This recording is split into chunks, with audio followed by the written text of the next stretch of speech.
Oke, selamat pagi jemaat yang kasih Tuhan semuanya. Baik, dan puji syukur kita ketemu kembali di dalam sekolah minggu dewasa kita. Kita masih di dalam Wahyu ya. Wahyu pasalnya yang ke-19. Oke, dan kita sudah beberapa minggu di sini sebenarnya. Moga-moga kita bisa selesai di pasal ini pada hari ini. Dan lembar isian kita masih yang sama yang kemarin. Ya, bahkan masih sama dengan yang kemarin dan 2 minggu lalu dan 3 minggu lalu kalau saya tidak salah. Ya, dan kita akan membaca ayat 11 sampai dengan ayat 21. Jadi memang ada progres walaupun pelan ya, tapi kita membahas banyak hal. Dan sekarang kita akan melihat Wahyu pasal 19 ayat 11 sampai ayat yang ke-21. Oke, kalau sudah dapat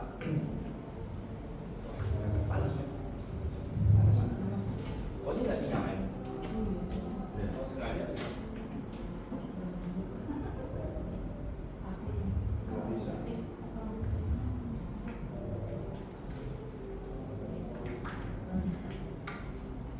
Ini salah.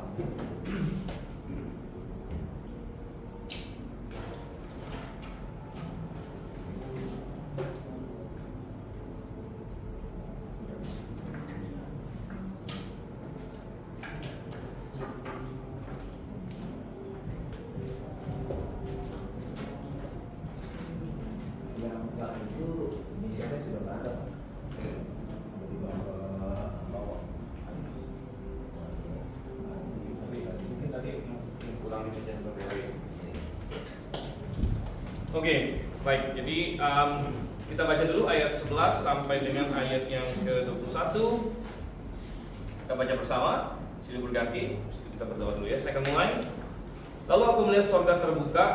Sesungguhnya ada seekor kuda putih, dan ia yang menungganginya bernama yang setia dan yang benar, yang menghakimi dan berperang dengan adil.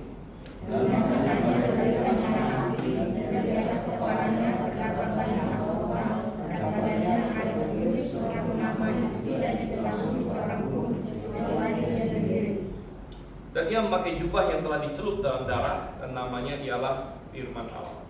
Dan semua sebelah yang surga mengikuti dia. Mereka menunggang kuda putih dan mengenakan rambut yang bersih. Dan dari mulutnya keluarlah sebilah pedang tajam yang akan memukul segala bangsa. Dan ia akan menggembalakan mereka dengan gada besi, dan ia akan memeras anggur dalam kilangan anggur, yaitu kegeraman murka Allah yang maha kuasa. Dan pada depannya dan pamannya tertulis satu nama, yaitu Raja segala raja dan Tuhan di atas segala Tuhan. Lalu aku melihat seorang malaikat berdiri di dalam matahari, dan ia berseru dengan suara nyaring kepada semua burung yang terbang di tengah langit, katanya, marilah ke sini dan berkumpullah untuk turut dalam perjamuan Allah, perjamuan yang besar. Supaya kamu makan daging semua raja, dan daging semua panglima, dan daging semua pahlawan, dan daging semua kuda, dan daging semua penunggangnya, dan daging semua orang, baik yang merdeka maupun hamba, baik yang kecil maupun yang besar. Dan aku melihat binatang itu dan raja-raja di bumi serta tentara-tentara mereka telah berkumpul untuk melakukan peperangan melawan penunggang kuda itu dan tentaranya. Maka terangkatlah binatang itu dan bersama-sama dengan dia nabi palsu yang telah mengadakan tanda-tanda di depan matanya, dan dengan demikian dia memisahkan mereka yang telah menerima tanda dari binatang itu dan yang telah menyembah patungnya. Keduanya dilemparkan hidup-hidup ke dalam lautan api yang dinyalakan oleh belerang. Dan semua orang lain dibunuh dengan pedang yang keluar dari mulut penunggang kuda itu, dan semua burung kenyang oleh daging mereka. Oke, kita akan berdoa dahulu. Saya minta Pak Ronald, mari kita dalam doa. Mari kita bersatu dalam doa. Bapa kami di surga, terima kasih Tuhan sudah menyampaikan kami di tempat ini dengan selamat dan tidak mengalami sesuatu apapun. Sebentar lagi Tuhan kami akan belajar kebenaran firman-Mu. Tuhan kiranya kita hikmat kepada Bapak Stephen yang akan mengajarkan kami dan memberikan kami juga kerinduan Tuhan, kemampuan untuk melakukan firman-Mu dan memberikan kami setiap hari waktu. Terima kasih Tuhan, kiranya menyertai kami dari awal hingga akhir acara ini. Dalam nama Tuhan Yesus Kristus kami berdoa dan mengucap syukur. Amin. Amin. Baik, dan kita sekarang sudah masuk ke apa yang bisa kita sebut sebagai salah satu dari puncak sejarah dunia ini. Jadi di dalam beberapa ayat yang pendek ini adalah sebuah nubuat tentang salah satu peristiwa yang akan boleh dibilang paling hebat. Ya. Bahkan saat ini saja, kalau kita melihat dunia saat ini dibagi menjadi dua. Dan apa yang membaginya? Yaitu kedatangan Yesus yang pertama. Kedatangan Yesus yang pertama membagi dunia menjadi dua. Makanya kalau kita tanya tahun ini tahun berapa? Ya. 2023 itu dapat dari mana? 2023 itu kita sebut sebagai kalender Masehi. Kalender Masehi. Yang Masehi ini sebenarnya dari kata Mesias sebenarnya. Jadi kalender Masehi yang kita pakai hari ini. Dan kalau di dalam bahasa Inggris disebut sebagai Anno Domini, Anno Domini AD. Anno Domini artinya tahun Tuhan kita. Jadi zaman dulu dia pakai AD dan sebelumnya adalah BC. Kalau di Indonesia kita tahu tahun Masehi dan sebelum Masehi. Anda melihat M dan SM. Nah, para ateis hari ini dia paham bahwa menggunakan tahun ini sebenarnya mendukung kekristenan. Karena itu nomor satu sangat membuktikan bahwa memang Yesus Kristus pernah datang, tetapi juga pokoknya melawan mereka, sehingga hari ini kita akan melihat banyak orang-orang sekuler, orang-orang yang non Kristen, mereka tidak mau lagi pakai BC dan AD, tapi mereka pakai CE dan BCE. Mungkin ada yang pernah lihat ini, ya, tapi ini biasa di Inggris ya. Dan CE adalah Common Era bersama, BCE before Common Era, gitu ya. Tapi ini hanya permainan kata-kata saja. Dia mau ubah namanya pun, angkanya 2023 itu dapat dari mana, kan? Jadi hitungnya dari Tuhan Yesus. Gitu. Dia mau samarkan pakai istilah apapun, sebenarnya tetap saja. Jadi kedatangan Yesus Kristus yang pertama benar-benar merupakan suatu tonggak sejarah. Karena sejak Yesus datang, segala sesuatu berubah. Keselamatan menjadi nyata. Mulai adanya eklesia Tuhan, gereja-gereja Tuhan di seluruh dunia yang membawa ya, kabar baik kepada seluruh dunia. Dan kita menantikan satu peristiwa selanjutnya yang akan mengubah dunia ini bahkan lebih hebat lagi, yaitu kedatangan Kristus yang kedua. Ya. Kedatangan Kristus yang kedua. Nah, kedatangan Kristus yang kedua akan terjadi pada akhir tribulasi. Jadi kalau ini adalah 7 tahun tribulasi, kedatangan Yesus yang kedua adalah di sini. Ya. Nah, kita tahu bahwa sebelumnya ada pengangkatan. Ini rapture, kita sebut rapture. Di awal dari tribulasi ada rapture, ada pengangkatan sebelum tribulasi maksudnya. Dan ini Tuhan Yesus datang untuk menjemput kita.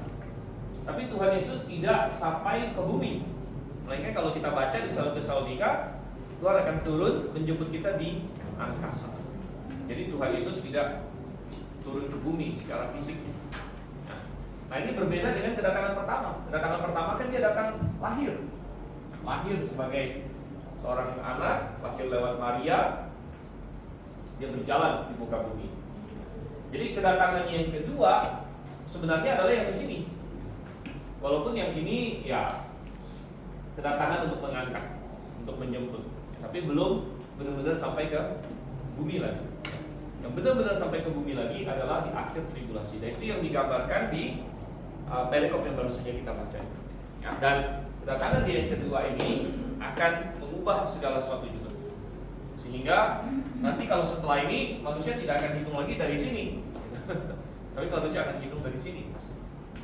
Karena nanti kita akan melihat, belum kita baca, tapi nanti di pasal 20 kita akan melihat, mulai di sini akan ada yang namanya kerajaan milenium. Kerajaan 1000 tahun, kerajaan yang berbeda total, bahkan dunia berbeda total. Ya, pokoknya dunia yang di sini sudah berbeda total, di mana di sini adalah dunia yang penuh kebenaran, diperintah langsung oleh Tuhan, di mana iblis diikat dan sebagainya. Dan dunia akan mengalami suatu fase di mana iblis tidak bebas berkeliaran untuk menyesatkan orang. Dan di sini kita akan melihat suatu situasi yang tidak pernah kita temui sebelumnya, yaitu semua binatang akan baik-baik satu dengan yang lain. Nah, ini semua adalah kerajaan milenium. Itu akan kita bahas nanti. Jadi kita bahas dulu sekarang apa yang menyebabkan itu, yaitu kedatangan kembalinya Yesus Kristus di sini. Ya, dan coba kita lihat di ayat yang ke-11, 11 maksudnya.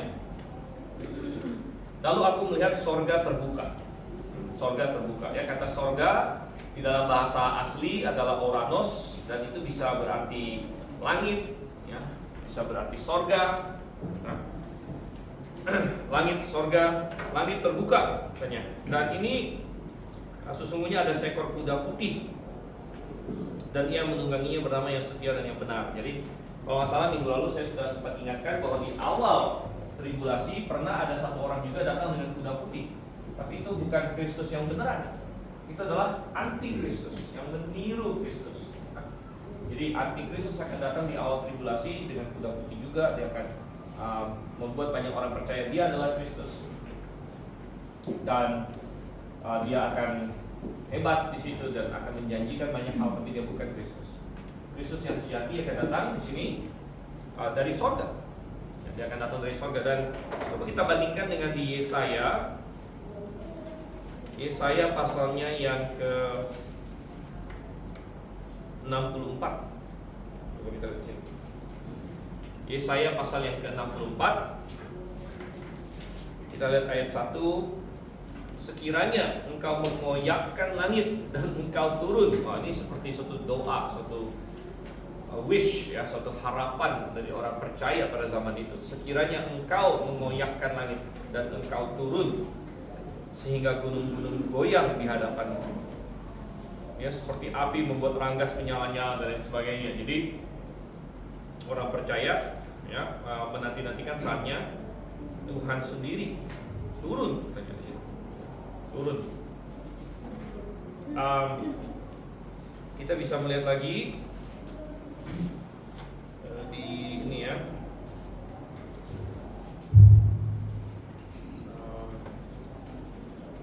Sebenarnya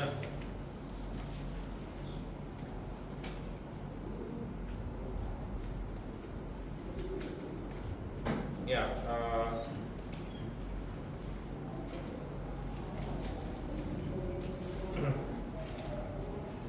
coba kita lihat lagi di dalam pasalnya yang ke ini, ke 63 di sini.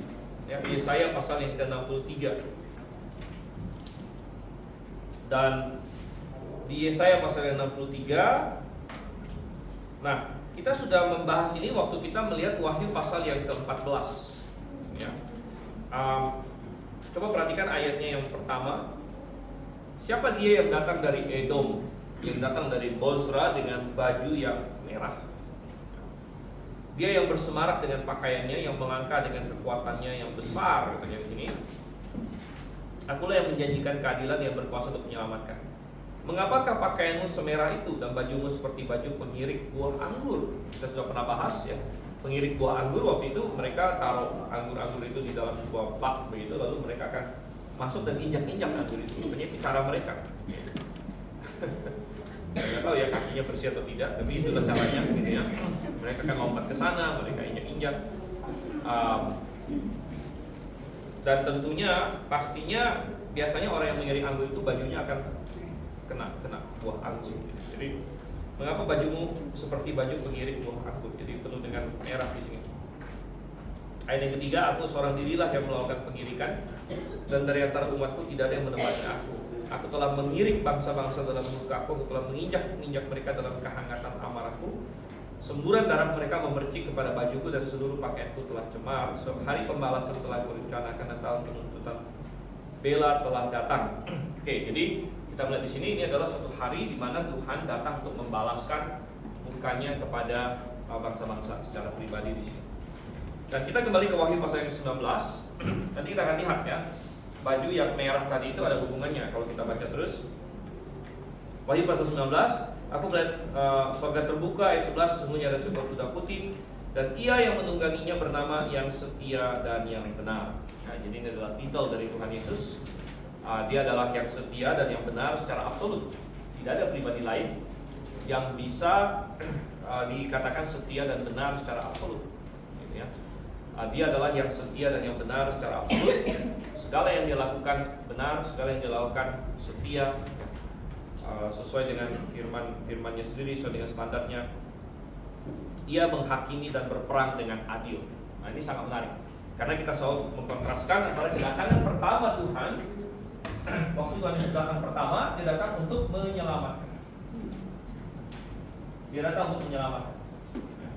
Dan bahkan sampai dia di depan Pilatus pun, ketika dia sedang dalam bahaya maut dan orang Yahudi sudah menjahati dia dan dia dicambuk sedemikian rupa. Apa yang dia katakan kepada Pilatus? Kerajaanku bukan dari dunia. Kalau kerajaanku dari dunia ini, pastinya anak buahku akan berperang. Tapi dia datang pada yang pertama adalah untuk menyelamatkan. Tapi perhatikan apa yang dikatakan di ayat 11 di situ. Untuk kedatangan yang kedua, dia menghakimi dan berperang. Dia menghakimi dan berperang. Oleh karena itu, pada saat ini, ya sudah saatnya untuk penghakiman di sini. Oleh karena itu coba kita buka lagi dalam Mazmur pasalnya yang kedua. Jadi ini semua sambung menyambung ya. Sambung menyambung. Mazmur pasal 2.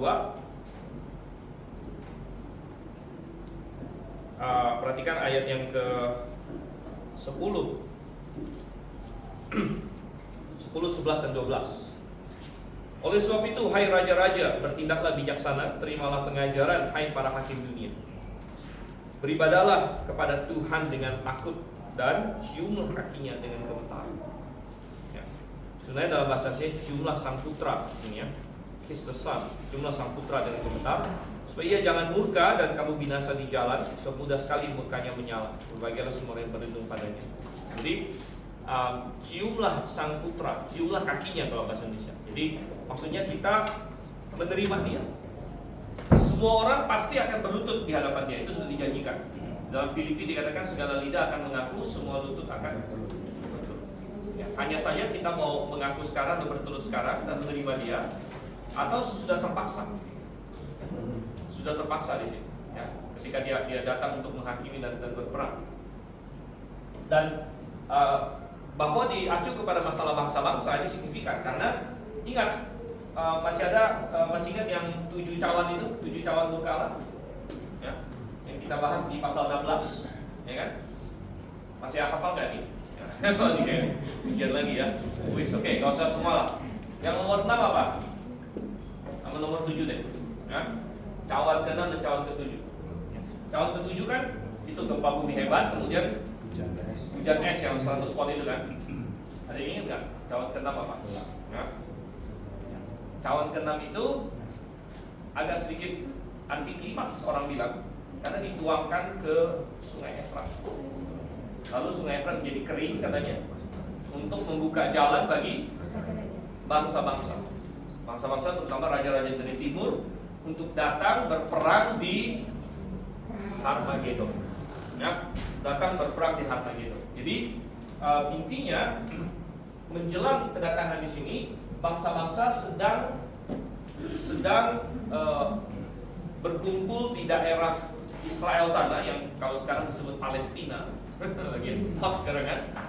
Di daerah Israel disebut Palestina di sana, bangsa-bangsa sedang berkumpul untuk menghancurkan Israel ya, dan untuk melawan Tuhan.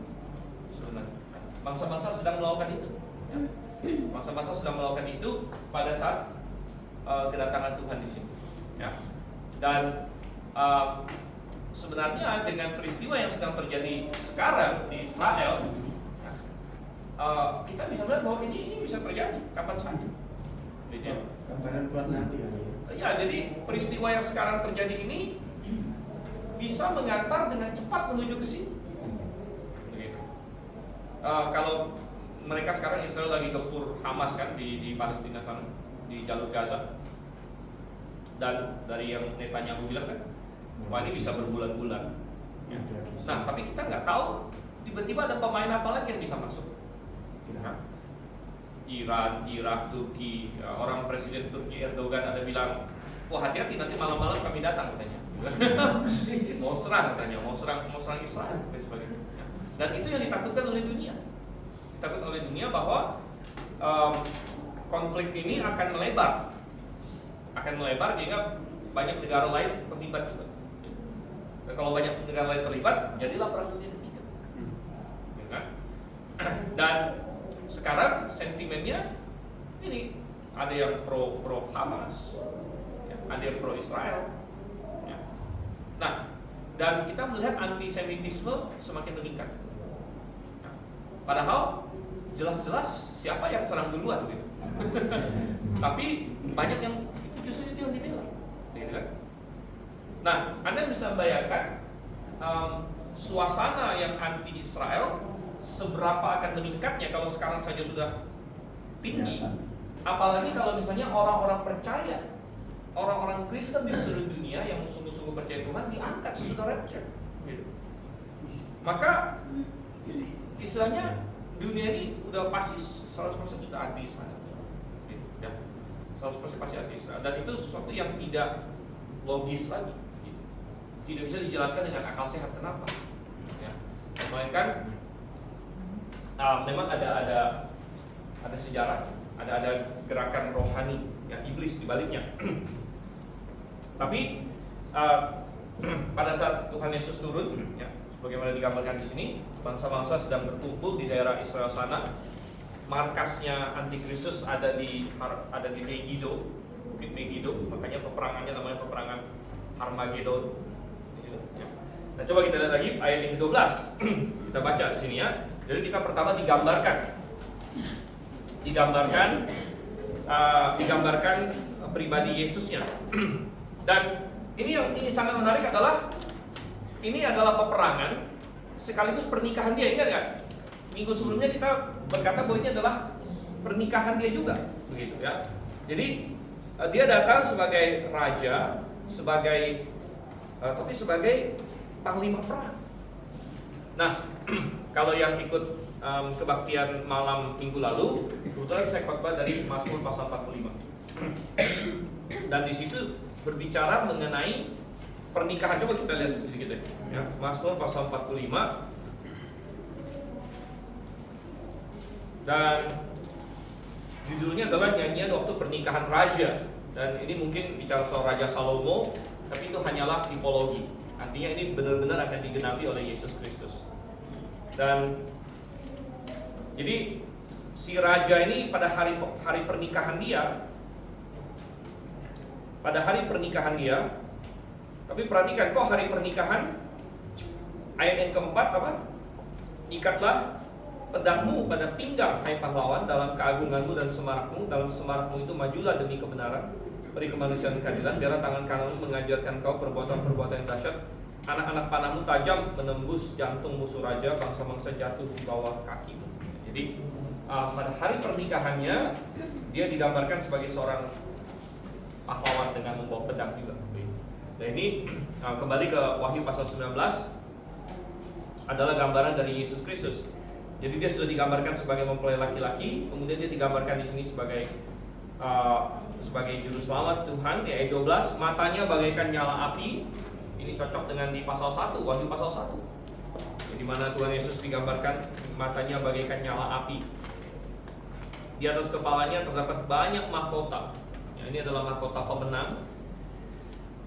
Dan padanya ada tertulis suatu nama yang tidak diketahui seorang pun kecuali ia sendiri. Ya. Dan ini memberitahu kita bahwa dia adalah pribadi yang unik dan pribadi yang ilahi, ya, karena ada sehebat-hebatnya manusia, kita tidak bisa memahami Tuhan sampai 100%. Ya. Artinya ada aspek-aspek dari Tuhan yang tidak bisa dipahami oleh manusia yang terbatas. Dan di sini kita melihat dia punya nama yang tidak diketahui oleh seorang pun kecuali Ia sendiri. Tentu dia sudah menyingkapkan nama dia yang lain kepada kita. Ya, kita tahu namanya adalah Yesus misalnya. Dan kita ada dikasih lagi namanya yang lain ayat 13, dan ia memakai jubah yang telah dicelup dalam darah. Jubah yang dicelup dalam darah itu kira-kira warnanya apa ya? Ya. Apakah merah? Tadi kalau kita baca di dalam Yesaya 63 kan, ya, Tuhan Yesus datang dengan baju yang katanya merah. Dan namanya ialah Firman Allah. Ya, namanya ialah Firman Allah. Dia adalah titel dia yang lain. Firman Allah jadi logos. Ini ya, kata firman berasal dari kata logos. Dan Rasul Yohanes menyebut dia logos ya 3 kali. Yang pertama di dalam Yohanes pasal 1. Ya, di pasal 1 Tuhan Yesus disebut logos beberapa kali. Masih ingat Yohanes 1 ayat 1? Pada mulanya adalah firman. Pada mulanya adalah logos. Dan firman itu bersama-sama dengan Allah, dan firman itu adalah Allah. Oke. Kemudian Tuhan Yesus disebut logos di 1 Yohanes. 1 Yohanes 5 ayat 7. Ya, di mana dia berkata ada 3 yang memberi kesaksian di sorga. Bapa, Firman, dan Roh Kudus. Ya. Bapa, Firman, dan Roh Kudus. Ada 3 yang memberi kesaksian di sorga, dan Bapa, Firman, dan Roh Kudus, yang ketiganya adalah satu. Ya. Dan kemudian Tuhan Yesus disebut logos juga di Wahyu di sini. Ya, Wahyu 19 ayat 13 ya. Wahyu 19 ayat 13. Jadi Rasul Yohanes adalah satu-satunya yang memakai titel logos bagi Tuhan Yesus. Oke.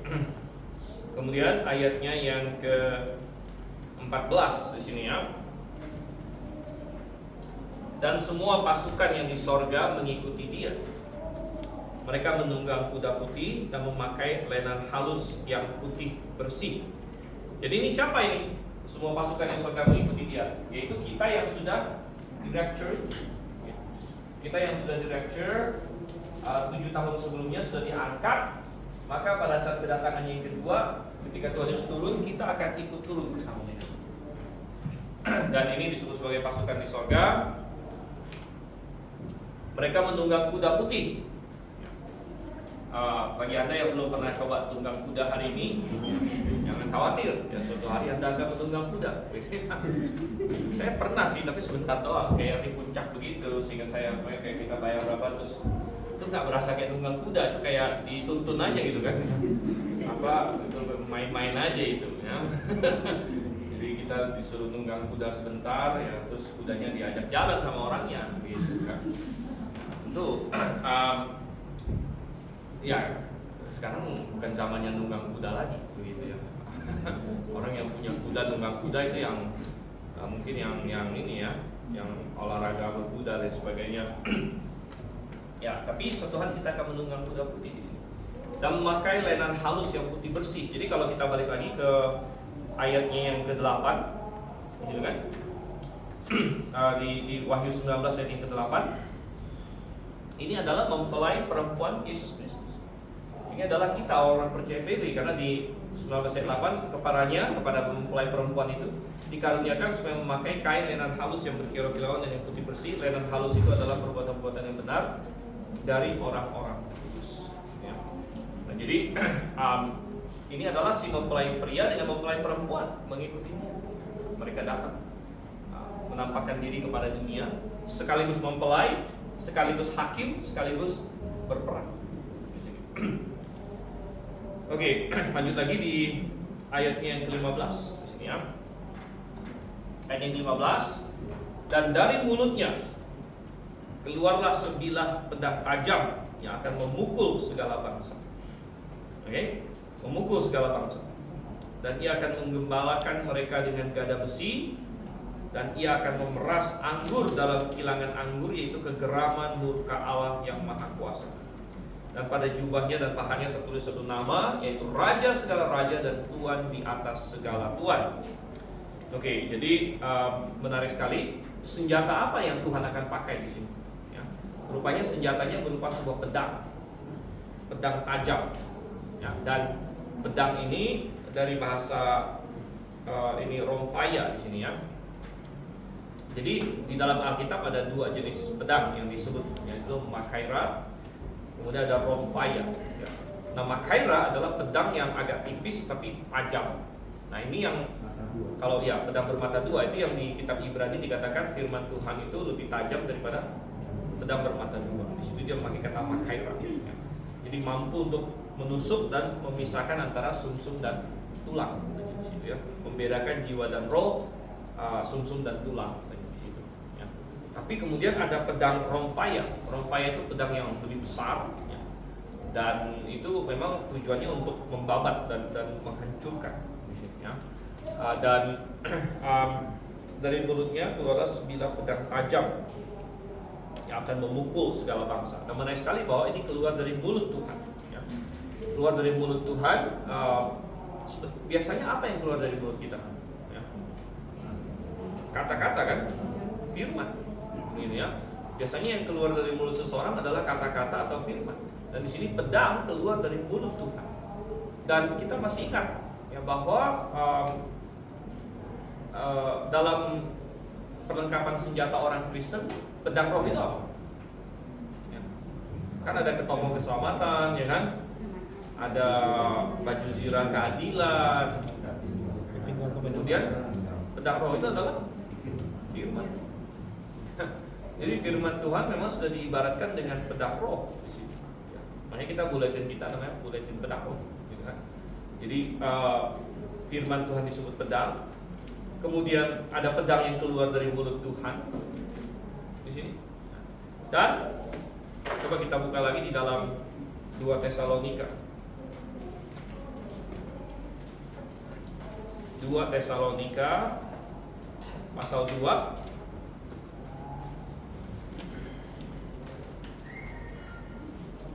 2 Tesalonika pasal 2 ayat yang ke-8 atau dari ayat yang ke-7. 2 Tesalonika 2, karena secara rahasia kedurhakaan telah mulai bekerja, tetapi sekarang masih ada yang menahan. Kalau yang menahannya itu telah disingkirkan, pada waktu itulah si pendurhaka baru akan menyatakan dirinya. Tapi Tuhan Yesus akan membunuhnya dengan apa kan? Nafas mulutnya, dan akan memusnahkannya kalau ia datang kembali. Dulu waktu saya masih muda, saya agak bingung di sini. Bagaimana caranya Tuhan Yesus membunuhnya dengan nafas mulutnya? Gitu kan? Ya, maksudnya apa gitu? Nafas mulut, gitu kan? Apakah maksudnya, wah ada, kalau ada orang, wah nafas mulutnya bau gitu, sehingga membunuh orang gitu kan? Bukan seperti itu. Tapi nafas di sini bisa juga diartikan hembusan atau angin, ya. Dan ini berbicara mengenai firman-Nya. Karena ketika kita berkata-kata, kita menghembuskan nafas, ya. Dan masih ingat ketika Allah Yehova, Yesus Kristus sendiri juga menciptakan manusia, dia apa? Menghembusinya dengan nafas, gitu ya. Jadi ini berbicara mengenai firman-Nya yang maha kuasa yang keluar dari mulutnya, ya. Dan dia melakukan segala sesuatu dengan berfirman saja. Dalam minggu penciptaan dia berkata jadilah terang, ada terang. Jadilah cakrawala, ada cakrawala. Jadilah apapun dengan sekedar berfirman saja. Firman Allah itu maha kuasa. Nah, ini yang dicoba ditiru oleh manusia dalam gerakan karismatik yang namanya word faith, ya. Dimana sebenarnya itu manusia pengen meniru Tuhan. Sebenarnya ini adalah kesesatan yang ditawarkan oleh iblis kepada Hawa. Mau nggak kamu menjadi seperti Allah? Begitu. Ya, kalau kamu makan buah ini kamu menjadi seperti Allah. Jadi gerakan word faith dalam circle karismatik mengajarkan bahwa kata-kata kita itu punya kuasa. Ya. Yang penting kita omongkan dengan penuh iman. Yang mereka word faith katanya gitu kan. Jadi kalau kita mengucapkan sesuatu dengan penuh iman, lalu itu akan terjadi gitu, pasti akan terjadi. Dan ini dari kekristenan disebut word faith, di luar kekristenan dia punya nama lain. Jadi ini sama. Jadi orang-orang kafir juga punya, orang sekuler juga punya konsep yang sama. Tapi kalau orang sekuler sebut itu misalnya kayak positive thinking kadang-kadang. Ya, positive thinking. Kemudian ada The Secret. Pernah baca buku The Secret nggak itu? Ya?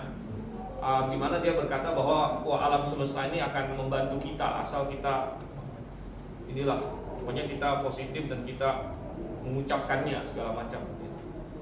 Tapi kalau jadi konsepnya sama, cuman namanya dikasih label yang beda-beda ya. Kalau di karangan Kristen karismatik dia sebut word faith di sini. Ya, dan sebenarnya ini adalah manusia pengen meniru Tuhan gitu. Kata-kata kita tidak punya kuasa. Nah, yang punya kuasa itu kata-kata siapa ya? Kata-kata Tuhan. Kalau Tuhan berfirman ya pasti jadi. Ya.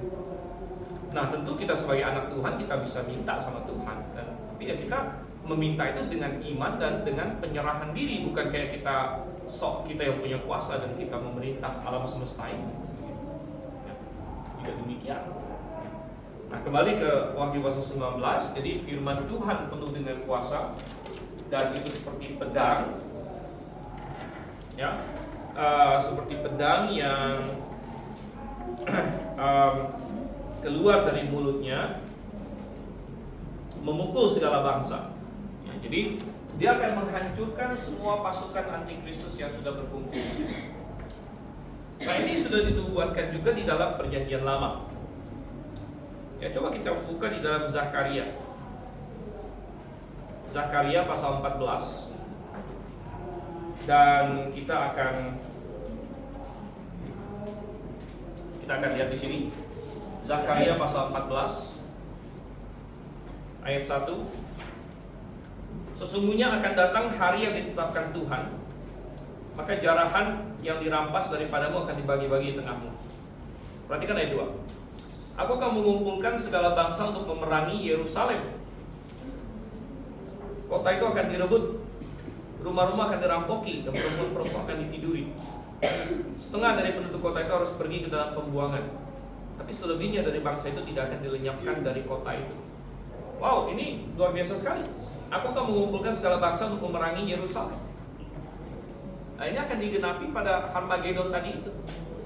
Yang kita sedang observasi, politik dunia ini sedang memungkinkan ke arah sana. Dan perhatikan apa yang terjadi. Kota itu akan direbut. Yerusalem kan sekarang di bawah kontrol Israel. Jadi itu yang ditakutkan oleh semua orang sekarang.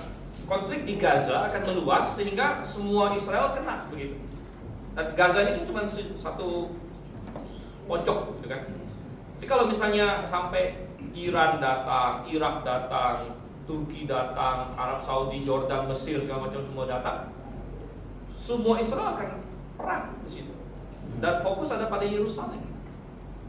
Perhatikan apa? Kota itu akan direbut, jadi mereka akan berhasil mengalahkan Yerusalem. Rumah-rumah akan dirampoki, perempuan-perempuan akan ditiduri, setengah dari penduduk harus pergi dalam pembuangan.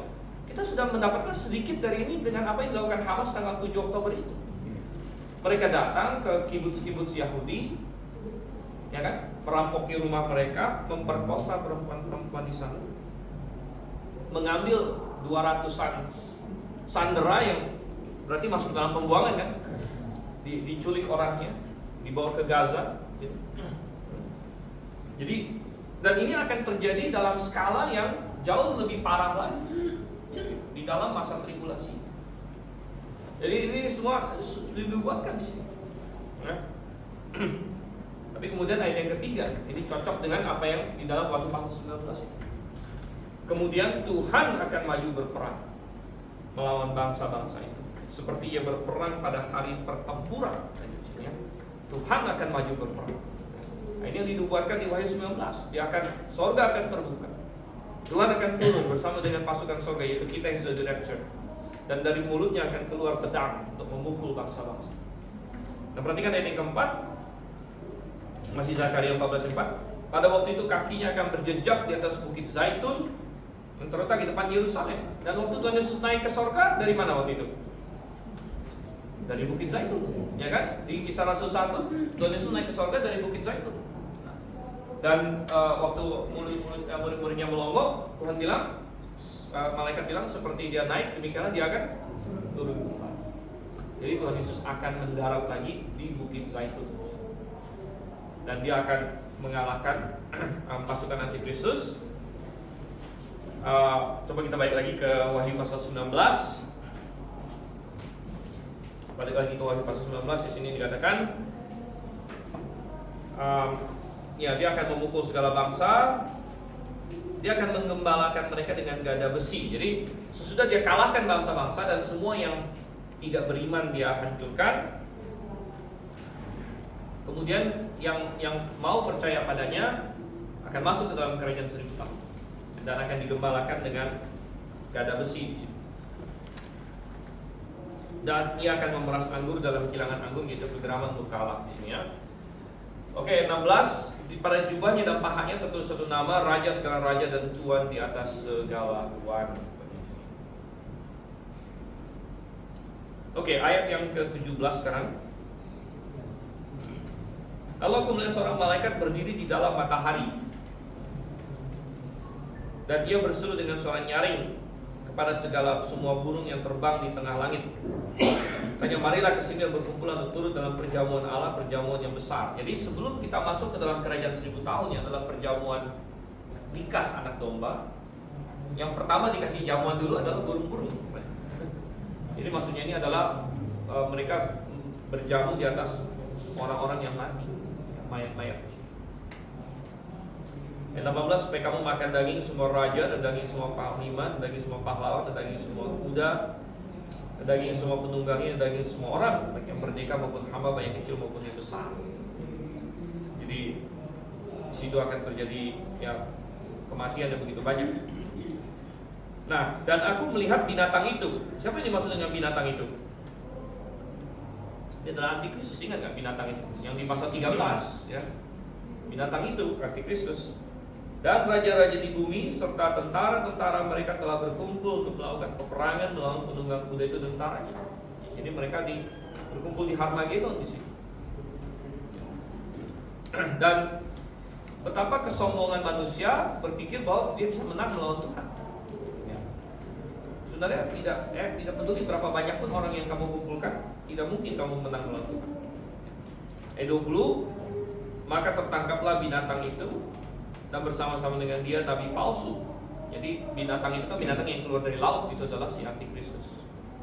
Kemudian binatang palsu adalah binatang yang keluar dari bumi. Ingat dua tokoh itu kan, 2 Wahyu pasal 13. Jadi binatang palsu yang telah mengadakan tanda-tanda di depan matanya, dan dengan demikian ia menyesatkan mereka yang telah menerima tanda dari binatang itu dan yang telah menyembah patungnya. Jadi 2 orang ini ditangkap. Kemudian dikatakan keduanya dilemparkan hidup-hidup ke dalam lautan api yang menyala-nyala oleh belerang. Jadi 2 orang ini adalah yang pertama dilemparkan ke dalam lautan api. Nah, lautan api ini kita akan lihat lagi nanti di pasal 20. Semua orang yang tidak selamat akan masuk ke dalam lautan api. Tapi 2 orang ini dapat ekstra 1000 tahun. Jadi hukuman ekstra di sini.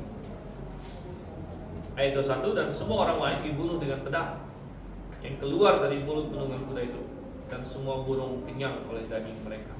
Jadi semua pasukan antikristus yang ada di Megiddo di sana dan seluruh daerah Israel di sana, semuanya akan mati dengan 2 pengecualian, yaitu antikristusnya dan nabi palsunya. Mereka yang tidak akan dibunuh tapi dilemparkan hidup-hidup ke dalam lautan api.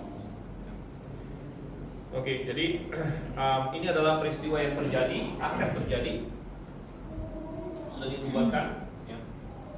Ada aspek bawah adalah semua bangsa akan datang untuk berperang melawan Tuhan dan berperang melawan Israel. Ada aspek dari sorga, yaitu Tuhan yang akan turun. Nah, yang aspek sorga kan hari ini kita nggak bisa lihat, dan kita hanya tahu aspek sorga ini dari nubuat Tuhan saja. Tapi kita bisa melihat aspek yang dunia ini sedang terjadi. Jadi ini membuat kita berkata kita tidak perlu meragukan sedikit pun apa yang akan terjadi. Oke, kita lupa isi isian kita ya. Waduh. Oke, cepet-cepet aja ya. Udah sampai mana sih kita? 3. Oke, 3. Klimaksnya adalah masuknya sang raja. Yang di situ, sang raja dalam kurung mempelai pria. Yesus datang kembali dari seekor kuda putih, namanya disebutkan yang setia dan yang benar. Dan juga ciri khas Yohanes yaitu apa? Firman. Ya, firman. Sebenarnya jawabannya udah ada semua dari tadi ya, cuma tinggal diisi aja. Deskripsi matanya mirip dengan pasal 1 dan padanya ada banyak mahkota. Cocok dengan gelar raja segala raja, Tuhan segala Tuhan. Jubahnya tercelup darah yang bisa mengacu pada darahnya sendiri atau darah musuh-musuhnya. Tadi sudah kita lihat Yesaya pasal 63. Kedatangannya ini dijelaskan di banyak perikop lain dalam Alkitab, misalnya Zakaria 14 tadi sudah kita baca, Yudas ayat 14 juga. Tadi kita belum kita baca, tapi itu untuk buat Henok, Tuhan datang dengan beribu-ribu orang kudusnya. Okay? Seluruh pasukan sorga mengikutinya, termasuk kita yang sudah diangkat. Ya, kita yang sudah diangkat, kita yang sudah di-rapture.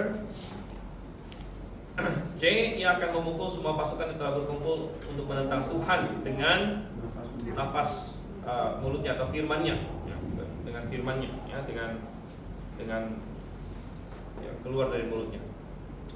Sungguh ini adalah saat yang dinantikan oleh para nabi. Tuhan datang secara pribadi untuk menyelamatkan umatnya yang bertobat.